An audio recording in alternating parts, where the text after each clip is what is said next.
สบายดีทุกคนยินดีต้อนรับทุกคนเข้าสู่ซอนอูลองซานเดอร์ตอนนี้พวกเขาอยู่ในรถเนาะทุกคนเนาะอยู่อันนี้บ้านห้วยเลิกกับบ้านปลาไหลปะบ้านห้วยเลิกเมืองอันเดียวว่าเมืองท่าพระบาท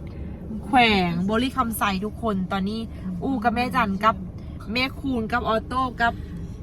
ตัวย่อยกำลังที่พากันไปบ้านห้วยใส่พายไปขึ้นเฮือนไม่เอื้อยทุกคนเนาะไปบ้าน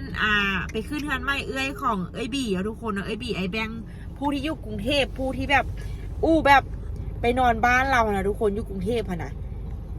กองบงามเท่ดีเนาะนี่เศร้าขุนมากองตัวงามก็งามเศร้าขุนขี้ร้ายอย่างเขางามหน่อยนึงคนใดนะ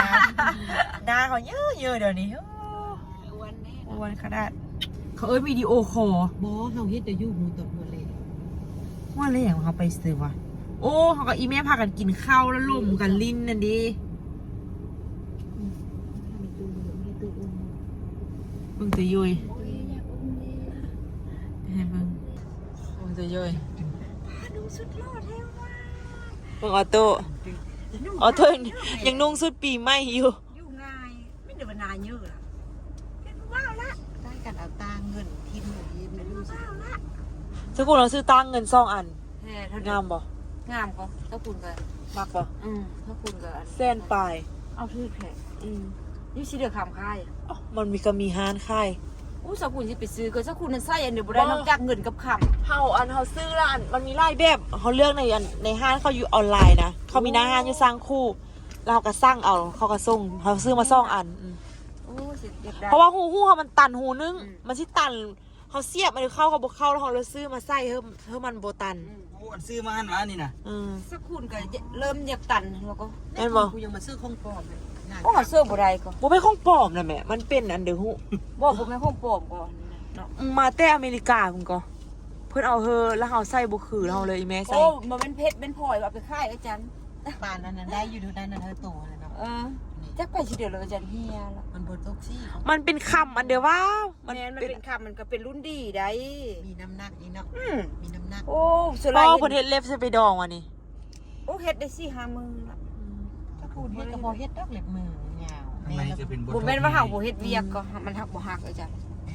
เฮาก็เฮ็ดเวียกก็ตัดแล้วก็ยาวคำเอ้ยบ่แม่นว่าบ่ตัดก็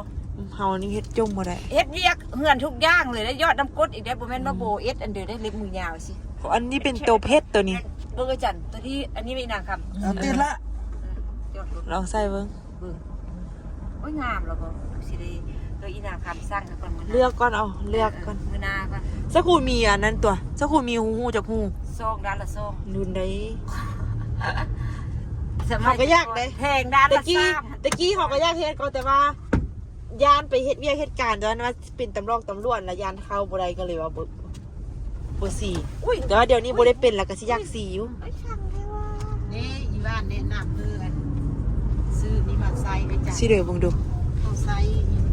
นั่นใส่นาข้าวๆเนาะสู้กันแดดจะจึงโตเบายังลูกก็โทรหากันหรือเปล่าโทรหากันวันนี้มันวันนี้ข้าววันเฮ็ดเบี้ยกันเลยวันเทวาเด้มีแต่คนว่าถ่ายออโต้ให้เบิ่งไล่ๆเด้ถ่ายออโต้ให้เบิ่งไล่ๆเด้มีแต่คนอยากเห็นออโต้ดูเพลงมันเทวาเป็นผู้บ่าวนะเด้อเนาะออโต้เป็นผู้คนมาฮอดละทางใหญ่เฮาสิเลี้ยวขึ้นเมืองเวียงจันทน์เด้อทุกคนเด้อแต่บ่ฮอดเวียงโดยงานเชื่อนดูซิ่งขึ้นไปนี่แหละดูซิ่งเด้เบิ่งซ้ายมือหน่อยนึงนี่เด้ถูกแล้วลูกจนถามเรียบร้อยแล้วจนไปถามไปล้มก่อนเรียบร้อยแล้วงานตัวไม่แก้นเมานี่นะฮะงานตัวไม่แก้นเมานะโมเมนของไม่แกนคืออายุวันไห้มวยว่าไม่แกนต่อเท่านี้เลยเท่านี้เลยแล้วดูซิ่งมีมองเดียวนี่ล่ะมันบนทางโค้งหน้าพุ่มสนะโดยเดียวหรอจะคิดว่าคันท่าดินอันบ่อทองไปทางนั้นเป็นบ่กายปลาไหลลงไปทางปักสันเห็นบ่ทางปักสันบ่อทองเอามาซื้อดินอยู่นี่ตัวเท่าเดินเราหนักคำลอยเลี้ยวจะเฮกตาร์ก่ออันกูเป็นโซ่เฮกตาร์แบบเฮกตาร์ป่ายจะเป็นเอาเป็นกินนะนั่นนี่ เดินเลย เราไปหู้เลยดินอยู่นี่ในสัตว์ มันมีขับรถเดียวไอ้น้องฮักแพงกันนะ เขาว่า ออโต้ร้องเพลงเด้อโอ้ยวันเด้วันเด้วันเด้ ร้องเพลงเหรอลูกพ่อขับรถแล้วร้องเพลงกับพ่อฟังร้องร้องเพลง สิมักยองที่เขา ขับรถได้ลูก มักยองเนาะคือไอ้ไฮเกอร์ฮันนะบ่มักยองเนาะ ร้องมันบอกออกทางเอาร้องเพลงได้ลูก ไอ้ไฮเกอร์ฮันอยากไปขีดคิวอ่ะสันอยากเก็บนักเลงนะแม่เอ้ยว่าสันอยากไปขีดคิวอ่ะสันไปตัดผมสุดหน้าก่อนแม่ยังพาไปขีดสันเลย ร้องเพลงลูก พ่อฮันเต้นตู่แบบหรืออยากเต้นตู่แบบพ่อเท่านั้นอยากได้เกิบคอนเบิร์ตคือพ่อฮันอีกอยากพอใส่ทรงยีนก็อยากใส่ทรงยีนมันเป็นทรงโจร ซื้อเสื้อสู้บ่ถอยอย่างนั้นนี่ ร้องเพลง เอามาฮอดเส้นทางแล้วมาฮอดนี่แหละอีกเครื่องทางแล้วก็นี่ฮอดยังจันนี่บ่ว่าเนาะ ยัง ยังอยู่ได้เนาะ ทางแรกบ้าน มันวัดบ้านไฮ มันให้เหรอ บ้านไทยมันจะเคย ตะกี้สิไปไทยไปหาสกุลมาอยู่บ้านนี่แหละกับบักตาลขี่รถจนสิกายบ้านนี่โอ้โหที่เป็นเด้อพากันแบกกระเป๋าก็ต้องหัวกันนอนแบกโทรศัพท์กับตัว เข้า ตา ยืนหรอ เขานี่ ไม่ห่างหน่อยกับมือตะกี้ นางครับตะกี้เขาอยู่ตู้ตัวนี้เลยได้ตู้เข้ามานี่เลย ตะกี้อยู่นี่แหละ เข้าไปเนี่ยทุกคนข้าม มาอยู่อย่างนี้ เอาถ้าข้ามไปไทย แล้วรถเข้าไปไหนเนาะ ไม่ตู้นั่นก็คือการจะง่ายเข้ามากันแต่ขี้เลย สบายเลย ไปตู้นี่ขับรถนี่ โหดกัน จักสิไปเลยแจได้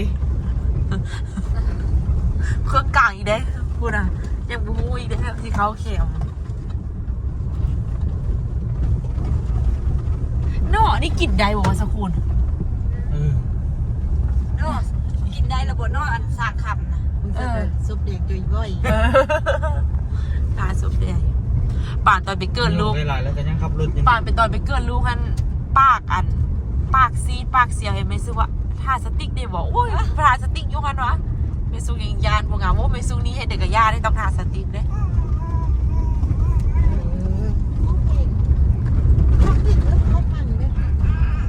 นี่หน้าอย่างเขาก็งามอยู่ตัวนี้ เขาทันสมัยแล้วเขาไปไทยเป็นงามแล้วเขาเรียนมา หน้าอย่างเขาก็งามเนาะ อยู่นี่เข้าไปแต่ก้อนเขาก็ไปพี่อยู่ไทยเมื่อแหละแล้วเขากลับมาบ้าน บ้านหน้าอย่างอยู่บ้านนั่นท่าเรือว่าซั่นวัดที่ตัวตัวไหนก็พอตัดทิ่มละ เขาบริการการเรียนการคิดมา นะเคยนะจะจัดฝึกอบรมขีดยางเนาะจัดฝึกอบรมเกี่ยวกับยางเนาะ ที่จริงบ้านนั่นแหละหมู่บ้านนั่นเขาเรื่องอย่างนี่น่าจะมีส้มลมแล้วก็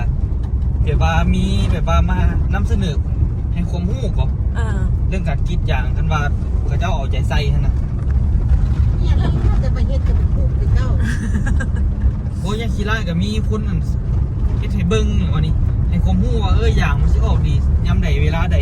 ส่วนลาย เฮ็ดจังไดยามยางแบบ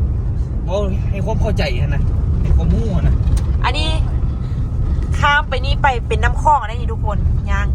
ขี่เข้าไปนี่นะ มันหน้ากับพี่ยามันเก๊กมันที่เขาเก๊กมาเลย เออ ไปฟังเขาอันนั้นไม่ มีแต่ขอไปกินเบิดละ ปลานอกตัวนั้นน้องอ้วนต้องมีนอกเลยมันเขียวๆอะนะ เขาเจ้าครัวอยู่เคียงทางซะ ก็เขมทางคุณละโมทางนู้นเป็นเขมเขา เอาเข้ามานี่ มานี่เดินวัดมาทางนี้เพราะว่าเป็นซอยเขาเงินเขา บอนะมันเหือนไม่ตู้อันนอกกันทางนี้แหละ ไปเลี้ยวขั้ว เลี้ยวขั้วไปทางนี้เลย ไปเหลา นี่ดิเขาไปกันดิข้างหน้าหั่นน่ะไปน้ำเขาเจ้าเดี๋ยวก็ฮอด เขาไปวัดที่อันนี้เขาไปวัดมาที่อันนี้ ไปฮอดเรื่องงานเงินเขา ว้าเป็นแต่แซ่บแถบม่วงนี่ สิเดือ ดิถึงกี่ดิหลังคากล้องเลยทีแรกคันเห็นนกม่วงอยู่เฮือนเขา เงิ แล้ว น เป็ เป็น น แต่ ตู้ แซ่บ หนอมันนั่นชื่อเข้าไปซอยนี้ป่ะ แล้วไม่ตู้ท่ามเพิ่นปะ เป็นช่องสั้นก็เงินหรอเงินมาก แม่น เธอจอดรถนักเลง สั้น น่ะ เดียวอ๋อท่ามเพิ่นไปปะเหือนนั้นอยู่สิ เฮือนไป เหือนไอ้สุดทางไหน บายดี อ๋อละอู้หลังใหญ่เด้ หลังของพี่ใหญ่ ปุ่นนครราชสีมาก็มารถปะน้อยอันนี้นี่เดี๋ยวเรา ไปลงออโต้มันอยากลงนะ เจ๋ว จี้ไปตู้ไปเล่นบ้านอยู่นะ มาฮอตงานแล้วเนาะ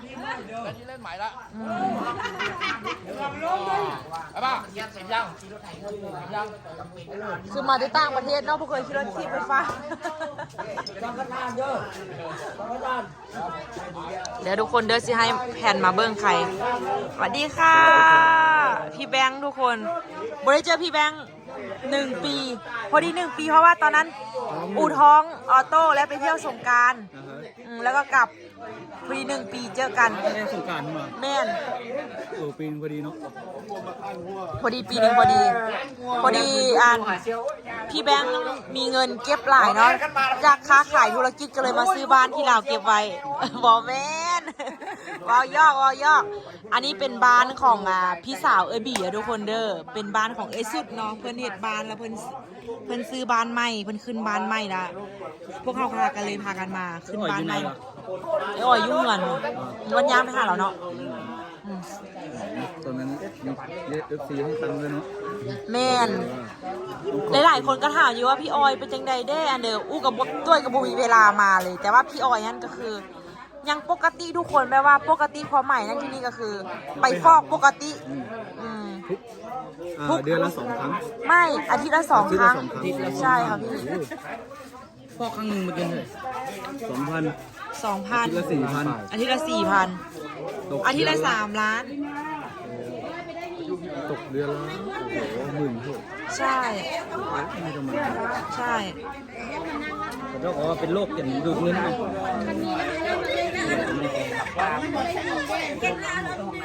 ปรุงยังปรุงไหม เดี๋ยวกินข้าวอยู่นี่แล้วก่อนแล้วเราจะค่อยสิพากันไปย่างชมบรรยากาศบ้านนี้แล้วก็ไปมองที่เพิ่นเฮ็ดใหม่กันนะอ๋อเก๊กห้วยน้ำเก๊กห้วย น้ำเก๊กฮวยครับ เด็กอายุต่ำกว่า 18 ปีนี่คือน้ำเก๊กฮวยนะครับทุกคน โมเมนต์เก๊กห้วยเด้อันกาสินบอกว่าเก๊กห้วย มีฟองด้วย โอ้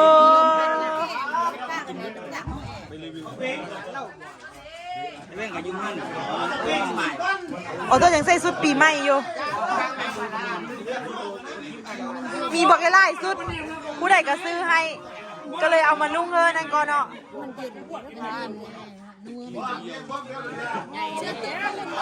พอดีเฮ็ดหน้าไปหน้าพอดีได้น่ะเอามุ้งเอาจ้อมน้อยไปนำ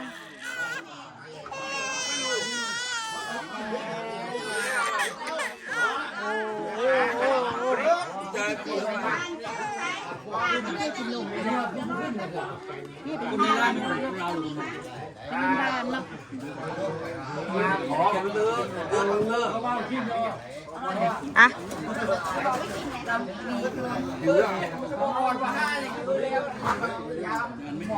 อยากกินนมแท้กินนมไล่ก็เดี๋ยวนี้เขาป้อมมาแล้วยังอยู่อันนี้มันนมพงเลย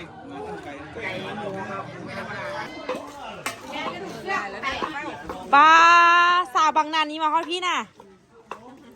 ของแท้เนาะสาวบางนันนี่ของแท้มากๆโอ้ต้องขยันกิน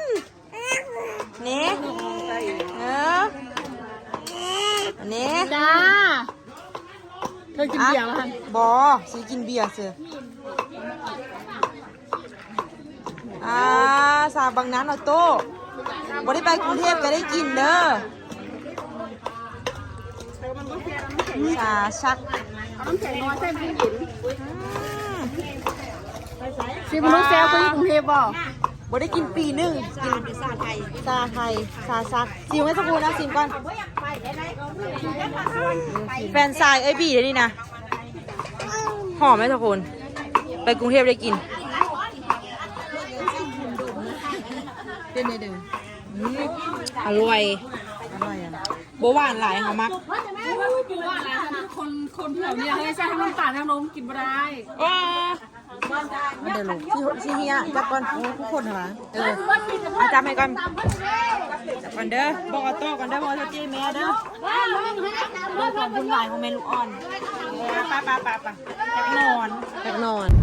ขี่รถไปเลยก็ขี่รถกลับมาทุกคนเด้อบริไทยบรรยากาศนี่ยังไหลซ้ำเพราะว่าอันไปแล้วก็มีแต่ลมอ้ายลมน้องก็ได้ห้องกับบริไทยให้นะทุกคนไปน้องอูก็คิดอยู่ว่าสิไทยอันคือเจ้าอันไอ้อ้อยบ่หรือบ่ไทยบ่น้องอูกะบ่กล้าไทยไอ้อ้อยนะทุกคนเพราะว่ารู้สึกจังเดี๋ยวว่ารู้สึกว่าย่านไอ้อ้อยอายฮะนะไม่ว่าห้างไก่ไอ้อ้อยแล้วมันบ่คือเก่าแล้วฮะนะทุกคนจื้ออ่ะ กับบุท่าเอ้ยอ้อยจะท่า เขาก็บ่กล้าท่ามเขาก็บ่กล้าท่าเพราะว่าอูรู้สึกว่า จื้อไอ้อ่อยเด้ๆ ไอ้อ้อยพูดที่กันน้องอูกับตัวเค เพิ่นได้ ย ฟอกไตนะ เพื่อนได้ฟอกไตแมนน้องอู้เคยอัน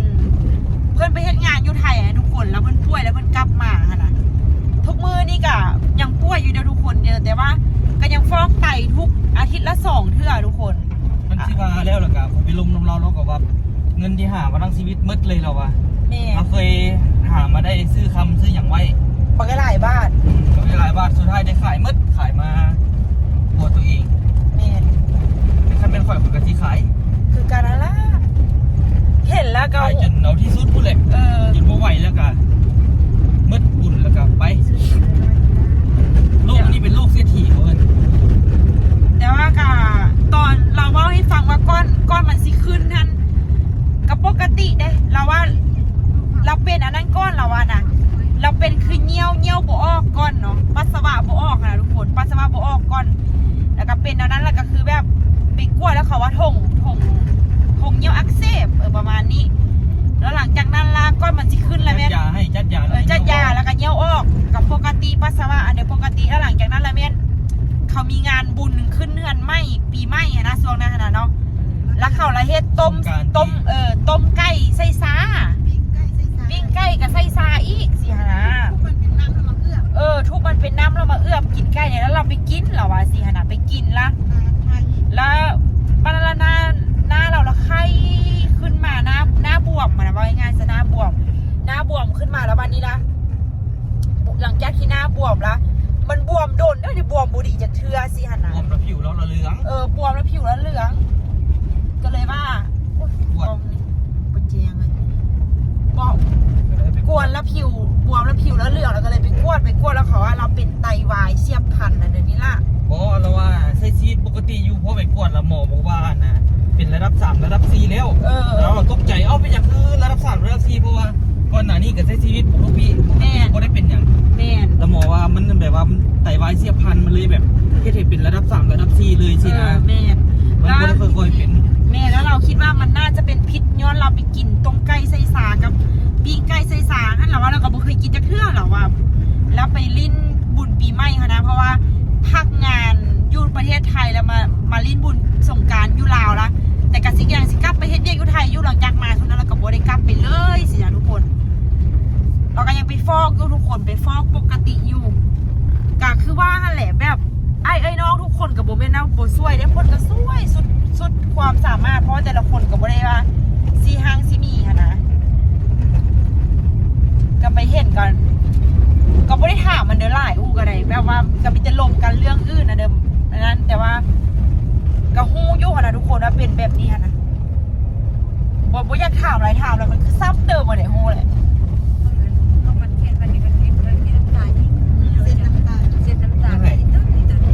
ไอ้อ้อยนะมันให้เขามัดเทศเดี๋ยวเอาเงินเอาคำให้โอนให้นะน้ำตายิ้มพอให้ยิ้มเด็กก็ติดตุนเราดีแท้ดีว่าดีแท้ดีว่าดีแบบว่าโบเพ่ใครเลยนะเราฮะนะแบบถึกเอาเปรียบกะยอมฮะนะเราเป็นคนแบบนั้นฮะนะดีเกินนะแบบเราถึกเอาเปรียบเรากะยอมโอ้สุดยอดเลยเราฮะนะโอ้ชิเขาลองสาดอะไรได้นี่นะเขาลุ่มมาได้นี่นะถ่ายบรรยากาศให้ทุกคนเบิ่งเด้อบรรยากาศลงไปลองสาดแล้วเด้อดีเด้อเอาไปนอนคือสีม่วงขนาดนี้ตอนเฮาอยู่นอกกัน38องศามานี่เหลือ32แม่นเหรอ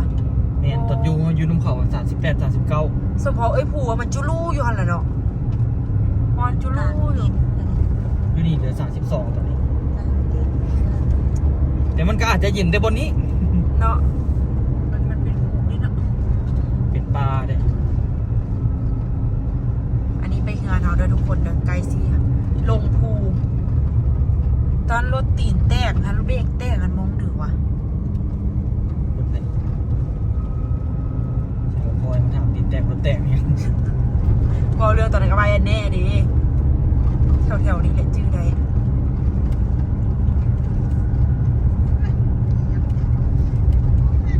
อ้าวไปไหนตัวแจงลองใช่ไหม เส้นหลง ฮะ เส้นหลง แจงลองเนี่ยเจ้า สลงสบอกแล้วนะ แต่รถเส้นหลง ป้าสลงเขียนอันนั่นว่ะ อืม เขาอ่านแจงลองหมด สลงเขียนอันนั่นว่ะ รถเส้นหลงอันนี้รถโฮโวอันนี้ รถโฮโว โฮโวนี่เป็นรถหนึ่งรถนักที่เป็นรถยอดนิยม อืม รถเขาเวลาเป็นรถเจฟาน จีฟานนี่รถฟอร์ด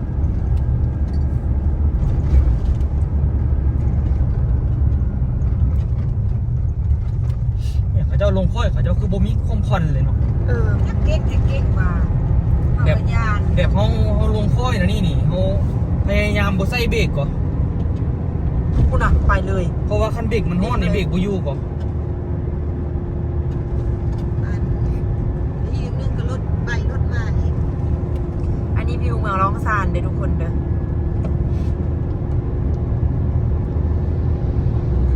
บ่อนตาไว้กับไว้อยู่แต่ว่าบ่อนตาซ่ากับควรซ่า อันนี้อ่านมาเด้อชิดลักเสีย รถมีเคยได้ยินตัวนั้นหลายยี่ห้อพุ่นเนาะ โอ้โต้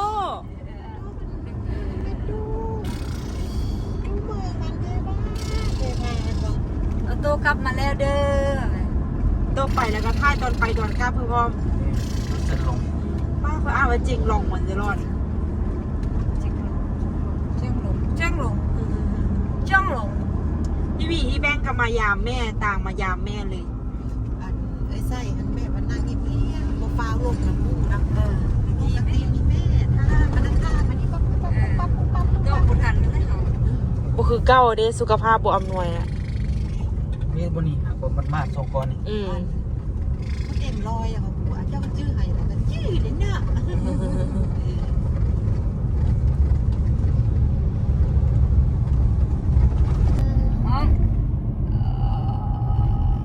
ดับ มือไปกับไอ้ตู้อุ้มร้องเพลงมือมากับร้องเพลงถังร้องบุญเดี่ยวเลย อ่อนเด้อ เสื้อเล็กก่อน อันนั้นเองจันตุ้ยซี่ฐานห้องน้ำดูกันเอาแล้วมั้ง ซื้อแต่ดนบ่มีเวลาทา เอาเด้อลาทุกคนไปก่อนเด้อฮอดร้องซานแล้วเด้อเจอกันคลิปวิดีโอหน้าเด้อเอาโต้เด้อบ๊ายบาย บายบาย